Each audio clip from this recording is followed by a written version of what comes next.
প্রশাসন, পুলিশ সহ সেই লুটপাটে অংশগ্রহণ করে জাদুঘাটা নদীর পরিবেশ এবং পরিবেশকে ধ্বংস করা হচ্ছে। আমরা জানি প্রশাসনের সহায়তায় ওনারা এখনো এই ব্রিটিশ সরকারের দূষণেরা এই সিন্ডিকেটটি পরিচালনা করছেন। যেইভাবে অবৈধভাবে বালু বিক্রি করা হচ্ছে, আমার সুনামগঞ্জে যে সম্পদ, প্রাকৃতিক সম্পদ, সে অবৈধভাবে লুটপাট করা হচ্ছে।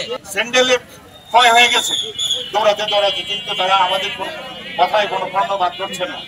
5-star রেটিং প্রাপ্ত বিএলডিসি টেকনোলজির Walton super saver ceiling fan 65% পর্যন্ত বিদ্যুৎ বিল সাশ্রয় করে আপনাকে রাখে প্রশান্তিতে। ওয়ালটন ফ্যান হাওয়া বদলে দেয়। এটি আজকের বিষয় নয়, আজকে 15 বছর যাবৎ আমরা এটা নিয়ে সংগ্রাম করে আসছি। এখন নতুন করে এই সরকার পরিবর্তনের সাথে সাথে এই বালু ফেকু সিন্ডিকেট তারা এই জাদুঘাটা এবং দোবাজান নদীতে যেভাবে তারা বালু উত্তোলন করছে নদী পার কেটে, এটা অত্যন্ত দুঃখজনক। আমরা বারবার প্রশাসন এবং পুলিশ প্রশাসনের সাথে যোগাযোগ করে তাদেরকে বিনীতভাবে অনেকবার অনুরোধ করেছি।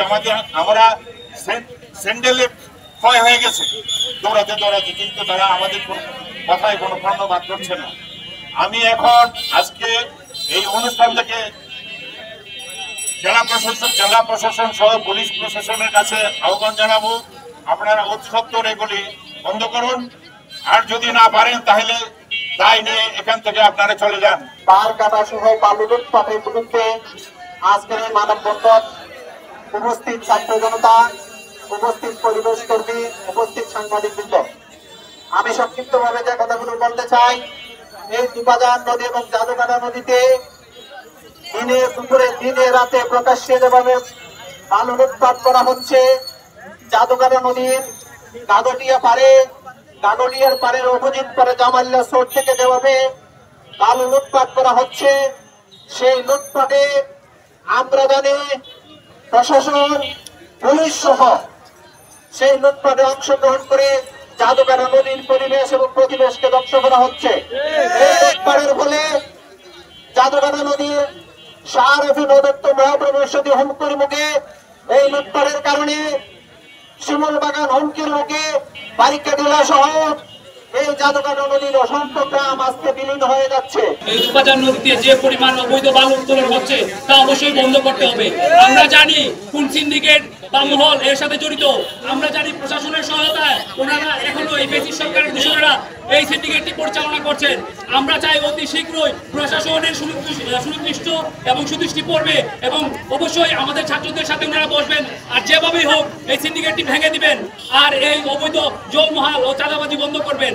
এই অবৈধভাবে বালু উত্তোলনের ফলে আজ সুরমা নদী সাগরতে পরিণত হচ্ছে, অনেকের ঘরবাড়ি বিলীন হয়ে যাচ্ছে, অনেক অসহায় মানুষ আজ বাড়িঘর হারিয়ে রাস্তায় আশ্রয় নিচ্ছেন। আমরা চাই বৈষম্যবিরোধী ছাত্র আন্দোলনের মাধ্যমে আমাদের সচেতন সমাজও একত্রিত হবেন। আমরা চাইব ডিসি মহোদয় এবং এসপি মহোদয় এই বিষয়টি খুবই সুবিধা দৃষ্টি দিয়ে দেখবেন। শ্রমিকেরা বৈধ উপায়ে এইখান থেকে বালু দেয়া করার সিস্টেম থাকলেও হচ্ছে তা করা হচ্ছে না, এদেরকে বঞ্চিত করা হচ্ছে, পরিবেশ নষ্ট করা হচ্ছে।